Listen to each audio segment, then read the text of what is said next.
Hi guys, welcome to study house. तो आज हम बात करेंगे इंडिया की रैंकिंग के बारे में। 2021 में अभी तक जो भी इंडेक्सेस रिलीज किए गए उन सब में इंडिया की रैंकिंग किस पोजीशन पे रही है, उससे रिलेटेड एमसीक्यूज जो कि एज ऑलवेज हिंदी और इंग्लिश दोनों मीडियम में आप सबके लिए अवेलेबल होंगे, उन सबको हम यहाँ पे डील करेंगे, जो कि आपके कई सारे exams like UPSC, PCS, SSC, इन सब के लिए काफी ज्यादा यूजफुल होंगे। और इसकी जो पीडीएफ है उसका लिंक आपको नीचे डिस्क्रिप्शन में मिल जाएगा। बेसिकली टेलीग्राम का लिंक है, आप लोग वहां से जाके इसकी पीडीएफ डाउनलोड कर सकते हैं। और अगर आपको ये वीडियो यूजफुल लगे then do like, share and subscribe to study couch. Okay, so let's start. तो फर्स्ट क्वेश्चन से स्टार्ट करते हैं, जिसमें बेसिकली यहाँ पे सिप्री रिपोर्ट के बारे में पूछा गया है। 2021 में रिपोर्ट रिलीज की गई थी 2020 के डाटा के बेसिस पे। इस रिपोर्ट में होता क्या है कि किस कंट्री के द्वारा उसकी मिलिट्री पे कितना एक्सपेंडिचर, कितना खर्च किया गया है, उस बेसिस पे यहाँ पे कंट्रीज को एनुअली बेसिस पे रैंक इसमें किया जाता है। तो अभी यहाँ पे तीन कंट्रीज दी गई, जैसे इंडिया, यूएसए और चाइना, और उनके सामने उनका मिलिट्री एक्सपेंडिचर यहाँ पे दिया गया, और इनको हमें करेक्ट मैच कराना है कि किसका मिलिट्री एक्सपेंडिचर कितना है, उस तरीके से इनको हमें देखना है। तो सिप्री यानी कि स्टॉकहोम्स इंटरनेशनल पीस रिसर्च इंस्टीट्यूट जो है, उसके द्वारा अभी 2021 में इस रिपोर्ट को रिलीज किया गया था, जिसमें वर्ल्ड की जो टॉप मिलिट्री स्पेंडर कंट्रीज हैं उनमें 3 कंट्रीज को रैंक किया गया था, जिसमें फर्स्ट नंबर पे यूएसए रहा है, सेकंड नंबर पे चाइना और थर्ड पे इसमें इंडिया रहा था। तो यहाँ पे यूएसए के द्वारा जो टोटल मतलब कि पैसा खर्च किया गया वहां की मिलिट्री पे, वो $778 बिलियन था। उसके बाद सेकंड नंबर पे चाइना, जिसके द्वारा $252 बिलियन पैसा खर्च किया गया, और इंडिया के द्वारा उसकी मिलिट्री पे $72.9 बिलियन पैसा खर्च किया गया। तो यहाँ पे अगर इंक्रीमेंट की बेसिस पे हम देखें कि 2019 के कंपैरिजन में, जब 2020 में जब पेंडेमिक की वजह से काफी ज्यादा ग्लोबल लॉस हुआ था, ग्लोबल इकोनॉमी में काफी ज्यादा स्लो डाउन हुआ था, उसके बावजूद भी इंडिया के द्वारा जो मिलिट्री में एक्सपेंडिचर था उसमें 2.1% का इंक्रीमेंट हुआ है।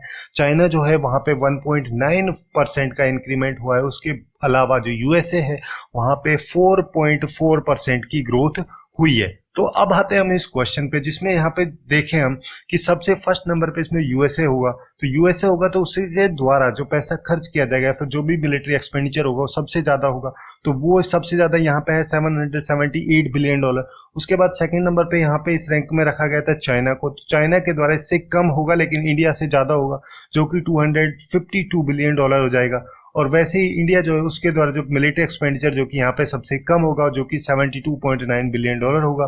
तो उस तरीके से अगर हम देखें तो जे का जो मैच होगा वो फर्स्ट के साथ में हो जाएगा, के का 2 के साथ में और एल का 3 के साथ में। तो इस तरीके से इस क्वेश्चन का जो करेक्ट आंसर बनेगा वो बन जाएगा ए।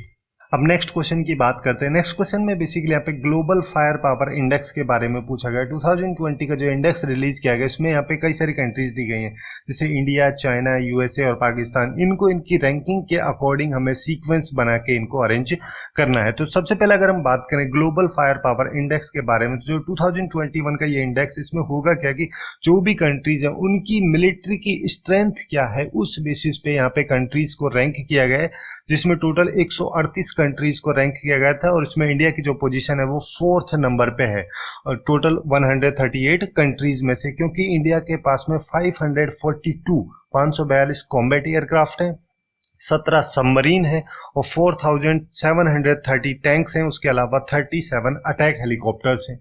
और उन सब के अलावा जैसे यूएसए जो है उसके द्वारा इस इंडेक्स में टॉप किया गया था। फर्स्ट पोजीशन यूएसए की रही, क्योंकि यूएसए के पास 904 अटैक हेलीकॉप्टर्स हैं, 11 एयरक्राफ्ट कैरियर्स हैं, 68 सबमरीन है और 40,000 आर्मर्ड फाइटिंग व्हीकल्स हैं। उसके बाद सेकंड नंबर पे इसमें रशिया था, और थर्ड नंबर पे चाइना रहा है, और 4th नंबर पे इंडिया। उसके बाद पाकिस्तान की अगर हम बात करें तो इस इंडेक्स में जो पाकिस्तान है उसकी रैंक 10th पोजीशन पे रही है। तो इस तरीके से अगर हम इस क्वेश्चन को देखें तो यहाँ पे सबसे फर्स्ट नंबर पे आ जाएगा यूएसए, उसके बाद में आ जाएगा चाइना, इन दोनों के बीच में रसिया भी है, उसके बाद आएगा इंडिया और फिर उसके बाद पाकिस्तान। तो सबसे पहले अगर हम देखें तो 3, 2, 1, 4 ये सीक्वेंस यहाँ पे बनेगा। तो इसका जो करेक्ट आंसर होगा वो बेसिकली यहाँ पे सी हो जाएगा। अब नेक्स्ट क्वेश्चन की बात करते हैं। नेक्स्ट क्वेश्चन में बेसिकली यहाँ पे पूछा गया जो वर्ल्ड प्रेस फ्रीडम इंडेक्स है उसके बारे में। उसके रिगार्डिंग यहाँ पे 3 स्टेटमेंट दिए गए, इनमें से हमें करेक्ट स्टेटमेंट चूज करना है। जैसे कि पहला स्टेटमेंट में यहाँ पे बोला जा रहा है कि जो world press of freedom index है 2021 का, इसको 2005 से स्टार्ट किया गया था RSF के द्वारा, रिपोर्टर्स सैन फ्रंटियर्स जो है उन सब के द्वारा इसको स्टार्ट किया गया, तो तब से ही इसको हर साल पब्लिश किया जाता है। सेकंड स्टेटमेंट यहाँ पे बोला जा रहा है कि नॉर्वे जो है वो पिछले 5 सालों से इस इंडेक्स को टॉप कर रहा है। थर्ड स्टेटमेंट यहाँ पे दिया गया है कि चाइना जो है इसमें बस 3 कंट्रीज से ऊपर रैंक किया गया चाइना को। तो वर्ल्ड प्रेस फ्रीडम इंडेक्स जो है इसको रिलीज करने का जो काम है वो है रिपोर्टर्स विदाउट बॉर्डर्स, जिसको कि रिपोर्टर्स सैंड फ्रंटियर्स के नाम से भी जाना जाता है। इसको फर्स्ट टाइम स्टार्ट किया गया था 2002 में। तो यहाँ पे जब इसको 2002 में स्टार्ट किया गया था, तो ये बेसिकली जो रिपोर्टर्स सैंड फ्रंटियर्स या फिर रिपोर्टर्स विदाउट बॉर्डर्स जो है, जो कि पेरिस में बेस्ड एक इंडिपेंडेंट एनजीओ है, इसका द्वारा कई सारे जैसे यूनाइटेड नेशंस हो गया, यूनेस्को हो गया, या फिर काउंसिल ऑफ यूरोप हो गया, उसके अलावा इंटरनेशनल ऑर्गेनाइजेशन ऑफ फ्रेंकोफाइन हो गया, OIF जिसको बोलते हैं, जिसमें जो फ्रेंच स्पीकिंग कंट्रीज हैं उन सब की ही एक ऑर्गेनाइजेशन है, जिसमें टोटल 54 मेंबर्स हैं। इन सब के साथ में कंसल्टेटिव स्टेटस के साथ में यहाँ पे 2021 के इस इंडेक्स को रिलीज किया गया, जिसमें फर्स्ट पोजीशन नॉर्वे की रही और पिछले 5 सालों से नॉर्वे के द्वारा इस पोजीशन को यहाँ पे रखा जा रहा है। नॉर्वे फर्स्ट पोजीशन पे ही बेसिकली रहा है। उसके बाद सेकंड नंबर पे इसमें फिनलैंड है और थर्ड नंबर पे है डेनमार्क, और सबसे लास्ट पोजीशन पे जिसमें टोटल 180 कंट्रीज को रैंक किया गया, तो इसमें सबसे लास्ट पोजीशन पे है इरिट्रिया। उसके बाद अगर हम बात करें उससे थोड़ी सी ऊपर है यहाँ पे नॉर्थ कोरिया, उसके ऊपर है यहाँ पे तुर्कमेनिस्तान, और उसके ऊपर में है यहाँ पे चाइना। तो China basically Eritrea, north Korea और तुर्कमेनिस्तान, इन तीनों कंट्री से ऊपर ही इसकी रैंकिंग है। अब यहाँ पे इंडिया जो है उसको नेबरिंग कंट्रीज की अगर हम बात करें, जैसे नेपाल जो है जिसकी रैंक इस इंडेक्स में 106 है, श्रीलंका की 127 है, भूटान की 65 है, और पाकिस्तान जो है उसकी रैंक यहाँ पे 145 145वीं रैंक है, और इंडिया की रैंकिंग इस इंडेक्स में 142वीं पोजीशन पे रही है। तो यहाँ पे अगर इसके स्टेटमेंट को हम देखें तो पहला स्टेटमेंट इसका यहाँ पे गलत हो जाएगा, क्योंकि इसको 2002 में स्टार्ट किया गया था, ना कि 2005 में। सेकंड स्टेटमेंट हमारा यहाँ पे सही हो जाएगा, नॉर्वे पिछले 5 सालों से इस रैंक में फर्स्ट पोजीशन हासिल कर रहा है। उसके बाद थर्ड स्टेटमेंट भी हमारा यहाँ पे सही हो जाएगा, क्योंकि चाइना, नॉर्थ कोरिया और एक कंट्री और थी, क्या नाम था उसका, तुर्कमेनिस्तान, उन तीनों से ही ऊपर चाइना जो है उसकी रैंकिंग है। तो यहाँ पे second and third both are correct, first is wrong, so our correct answer will be A. अब नेक्स्ट क्वेश्चन की बात करते हैं। नेक्स्ट क्वेश्चन में बेसिकली यहाँ पे हेनलीज पासपोर्ट इंडेक्स के बारे में पूछा गया। 2021 के लिए जब इस इंडेक्स को रिलीज किया गया तो इसमें इंडिया की रैंकिंग किस पोजीशन पे रही। तो ये जो इंडेक्स है इसको 2 बार रिलीज किया गया। एक बार इसको जनवरी मंथ में किया गया था, जब इंडिया की रैंकिंग 85वें नंबर पे थी इस इंडेक्स में। उसके बाद इसको 17 अप्रैल 2021 को लॉन्च किया गया था। उस टाइम पे इस इंडेक्स में इंडिया की रैंकिंग 84वें नंबर पे थी। तो ये सिचुएशन यहाँ पे क्यों होती है कि जनवरी के बाद जब कोरोना वगैरह के केसेस धीरे धीरे कम होने लगे थे, तो ऐसी सिचुएशन को देखते हुए एक कंट्री से दूसरी कंट्री में लोग ज्यादा जाने लगे, ट्रैवल वगैरह की सिचुएशन वापस से बढ़ने लगी। तो इस चीज को देखते हुए जो ये हेनलीज पासपोर्ट इंडेक्स है इसको वापस से रिलीज किया गया था अप्रैल मंथ में, 17 अप्रैल को, और तब इंडिया की रैंकिंग इसमें 84वें नंबर पे आई थी। जिसका मतलब यहाँ पे ये होता है कि इंडियन सिटीजन जो हैं वो 58 या 58 से ज्यादा ऐसे प्लेसेस हैं जहाँ पर वो वीजा फ्री ट्रेवल कर सकते हैं या फिर उनको वीजा ऑन अराइवल मिल सकता है। उसके अलावा जो इसमें टॉप कंट्रीज हैं, टॉप 3 की अगर हम बात करें तो फर्स्ट पोजीशन जो है वो जापान एंड सिंगापुर के द्वारा यहाँ पे ली गई है। उसके बाद सेकंड नंबर पे जर्मनी है और थर्ड नंबर पे यहाँ पे साउथ कोरिया है। तो इस तरीके से अगर हम इस क्वेश्चन को देखें तो इसका जो करेक्ट आंसर है वो यहाँ पे हो जाएगा बी, 84th। और अगर यहाँ पे क्यू फर्स्ट के बारे में पूछा जाए तो इसका आंसर 85th होगा। अब नेक्स्ट क्वेश्चन की बात करते हैं। नेक्स्ट क्वेश्चन में बेसिकली यहाँ पे इंक्लूसिव इंटरनेट इंडेक्स 2021, जिसको कि समावेशी इंटरनेट सूचकांक 2021 के नाम से भी जाना जाता है, उसके बारे में पूछा गया। उसके बारे में यहाँ पे 2 स्टेटमेंट दिए गए, इनमें से हमें करेक्ट स्टेटमेंट चूज करने हैं। पहला स्टेटमेंट जिसमें ये बोला जा रहा है कि जो ये इंडेक्स है इसको EIU यानी कि इकोनॉमिस्ट इंटेलिजेंस यूनिट जो है उसके द्वारा यहाँ पे फेसबुक के साथ में पार्टनरशिप करके इस इंडेक्स को रिलीज किया गया। सेकेंड यहाँ पे ये बोला जा रहा है कि इंडिया की जो रैंकिंग है वो इसमें 49 49वें नंबर पे है 120 कंट्रीज में से। और इंडिया के द्वारा जो ये रैंक हासिल की गई है, ये सेम रैंक थाईलैंड की है। मतलब कि इंडिया के द्वारा जो ये रैंक है, ये रैंक थाईलैंड के साथ में शेयर की जाती है। तो इस इंडेक्स के बारे में अगर हम बात करें, जिसको कि इंक्लूसिव इंटरनेट इंडेक्स बोलते हैं, जिसको यहाँ पे फेसबुक के द्वारा कमीशन किया जाता है, और इसको डेवलप करने का जो काम है वो EIU यानी कि इकोनॉमिस्ट इंटेलिजेंस यूनिट का है। यहाँ पे बेसिकली कंट्रीज में ये देखा जाता है कि किस कंट्री में इंटरनेट जो है वो एक्सेसिबल और अफोर्डेबल होने के साथ साथ जो वहाँ पे जो लोग हैं उनको कितना ज़्यादा रिलेवेंट है, कितना उनके द्वारा यूसेज किया जा रहा है, और कितना वहाँ की जो सोशल और इकोनॉमिक आउटकम्स है उस पर पॉजिटिव इम्पैक्ट डाल रहा है। उस बेसिस पे यहाँ पे कंट्रीज को रैंक किया जाता है। और ये पिछले 5 साल से ये सिचुएशन यहाँ पे चल रही है। मतलब कि पिछले 5 साल से इस इंडेक्स को रिलीज किया जा रहा है, जिसमें टोटल 120 कंट्रीज को 4 पैरामीटर्स पे किस तरीके से इंटरनेट की एक्सेसिबिलिटी है, अफोर्डेबिलिटी है, कितना उसका रेलेवेंस है और कितनी रेडीनेस है, इस बेसिस पे कंट्रीज को यहाँ पे रैंक किया जाता है। जिसमें इंडिया की जो रैंकिंग थी 2021 में 49th पोजीशन पे थी। यहाँ पे टॉप 5 कंट्रीज की अगर हम बात करें तो फर्स्ट नंबर पे स्वीडन, सेकंड नंबर पे USA, थर्ड पे स्पेन, फोर्थ पे ऑस्ट्रेलिया एंड फिफ्थ पे हांगकांग। तो टोटल 120 कंट्रीज जिनके द्वारा यहाँ पे जो टोटल ग्लोबल जीडीपी है उसका 98% मतलब 98% जो ग्लोबल जीडीपी है उसको रिप्रेजेंट यहाँ पे किया जाता है। और जो ग्लोबल पॉपुलेशन है उसका 96% इन सारी 120 कंट्रीज के द्वारा ही रिप्रेजेंट किया जाता है। EIU के जो मैनेजिंग डायरेक्टर या CEO जो अभी है वो है रॉबिन ब्यू, जिसका हेडक्वार्टर लंदन यानी कि यूनाइटेड किंगडम में है। अब इसके स्टेटमेंट में आते हैं, तो इसके जो फर्स्ट स्टेटमेंट है वो सही हो जाएगा। इसको EIU के द्वारा रिलीज किया गया था फेसबुक के साथ में पार्टनरशिप में। सेकंड स्टेटमेंट भी यहाँ पे सही है कि इंडिया की जो रैंकिंग है 49th पोजीशन पे है और ये सेम रैंक ही थाईलैंड की है। तो यहाँ पे इसके दोनों स्टेटमेंट सही है, so our correct answer will be C. अब नेक्स्ट क्वेश्चन की बात करते हैं। नेक्स्ट क्वेश्चन में बेसिकली यहाँ पे इंटेलेक्चुअल प्रॉपर्टी इंडेक्स या फिर इंटरनेशनल इंटेलेक्चुअल प्रॉपर्टी इंडेक्स 2021 या अंतर्राष्ट्रीय बौद्धिक संपदा सूचकांक 2021 के बारे में 2-3 स्टेटमेंट दिए गए, उनमें से हमें करेक्ट स्टेटमेंट चूज करना है। जैसे पहले स्टेटमेंट यहाँ पे बोल रहा है US chamber of commerce global innovation policy centre जो है उसके द्वारा 2021 का जो इंडेक्स है इसके 7th एडिशन को रिलीज किया गया है। और सेकंड स्टेटमेंट यहाँ पे बोल रहा है कि इंडिया के द्वारा इस इंडेक्स में 38th पोजीशन हासिल की गई और उसके साथ साथ इंडिया का जो स्कोर था वो 40.40 था। थर्ड यहाँ पे बोला जा रहा है कि ये जो इंडेक्स है इसको USA के द्वारा टॉप किया गया था, जिसका स्कोर 95.31 यहाँ पे रहा है। तो इस इंडेक्स के बारे में अगर हम बात करें, जिसको कि इंटरनेशनल इंटेलेक्चुअल प्रॉपर्टी इंडेक्स बोला जाता है, 2021 में इसका 9th एडिशन रिलीज किया गया था, जिसको रिलीज करने का जो काम था वो US chamber of commerce global innovation policy centre, जिसको GIPC के नाम से शॉर्ट में बोलते हैं, उसके द्वारा रिलीज किया गया था। तो इसमें इंडिया की जो रैंकिंग थी वो 40वें नंबर पे थी। टोटल इसमें 53 कंट्रीज को रैंक किया गया था और इंडिया का जो इसमें स्कोर था वो 38.40 था। और इस इंडेक्स को जो टॉप करने का काम था वो USA के द्वारा किया गया, जिसका स्कोर 95.31 यहाँ पे रहा है। उसके अलावा सेकंड नंबर पे इसमें यूनाइटेड किंगडम है, थर्ड नंबर पे इसमें जर्मनी है।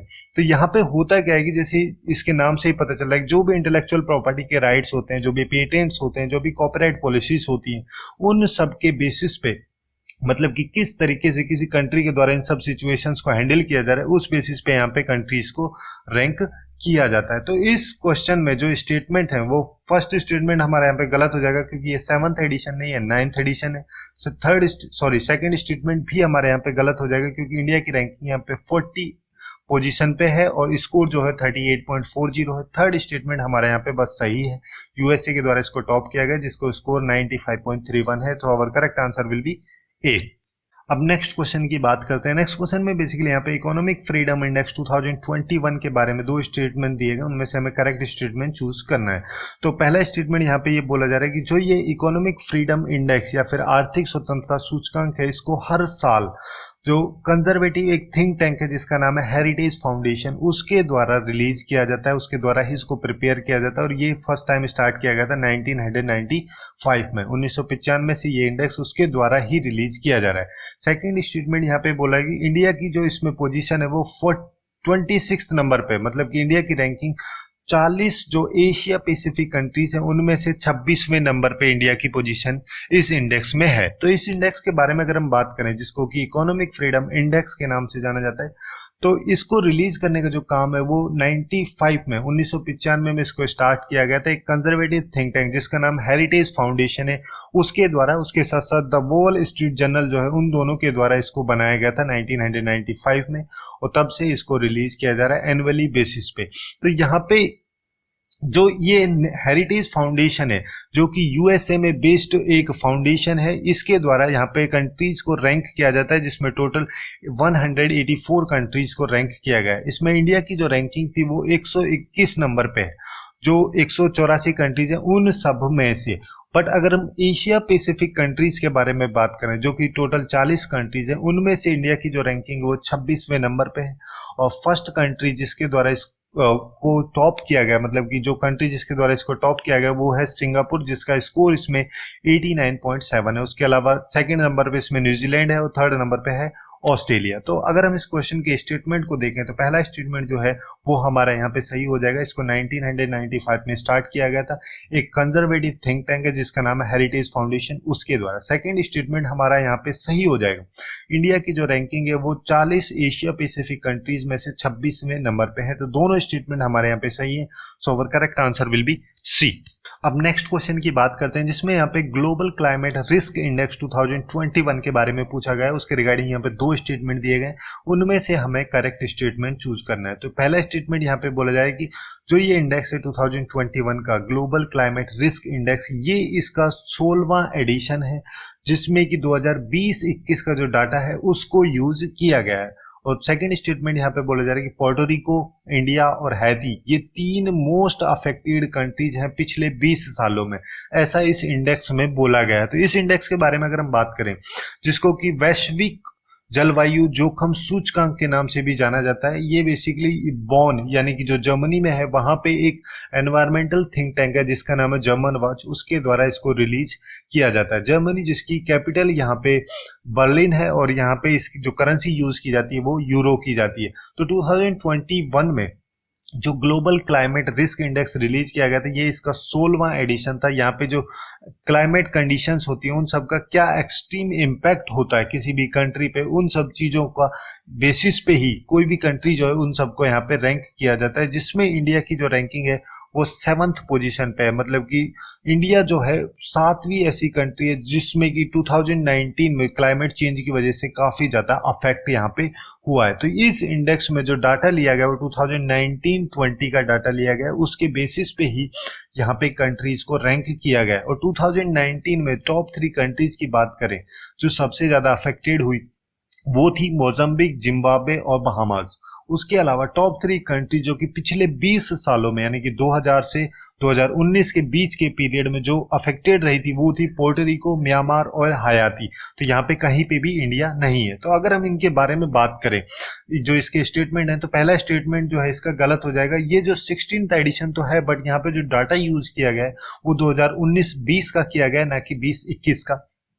और सेकंड स्टेटमेंट भी हमारे यहाँ पे गलत हो जाएगा। जो टॉप 3 कंट्रीज हैं लास्ट 20 सालों में जो सबसे ज्यादा अफेक्टेड हुई थी वो थी पोर्टोरिको, म्यांमार और हयाती, ना कि इंडिया। तो इस तरीके से दोनों स्टेटमेंट हमारे यहाँ पे गलत हो जाएंगे। So our correct answer will be D. अब नेक्स्ट एंड लास्ट क्वेश्चन की बात करते हैं सेगमेंट का, जिसमें 2 स्टेटमेंट दिए गए हैं। हमें फिर इनमें से देखना है कि कौन सा स्टेटमेंट करेक्ट है और कौन सा नहीं है, और अगर दोनों करेक्ट हैं तो क्या सेकंड स्टेटमेंट फर्स्ट की एक्सप्लेनेशन सही से कर रहा है। जिसमें पहला स्टेटमेंट ये बोल रहा है कि जो EIU के द्वारा अभी 2020 के लिए डेमोक्रेसी इंडेक्स रिलीज किया गया था 2021 में, उसमें इंडिया जो थी उसको फ्लॉड डेमोक्रेसी की कैटेगरी में रखा गया था।